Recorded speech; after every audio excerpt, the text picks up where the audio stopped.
एक ऐसा झरना जिसे पापी लोग छू नहीं सकते। दोस्तों, वसुंधरा झरना बद्रीनाथ धाम से करीब 8 किलोमीटर की दूरी पर स्थित है।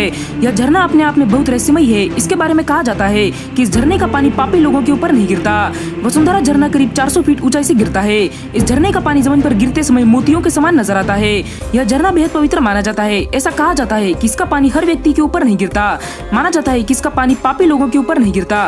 देश विदेश से लोग इस झरने और इसके चमत्कार को देखने आते हैं। इस झरने को लेकर कई किंवदंतियां प्रचलित है। एक धार्मिक कथा के अनुसार यहाँ 5 पांडवों में से सहदेव ने अपने प्राण त्यागे थे।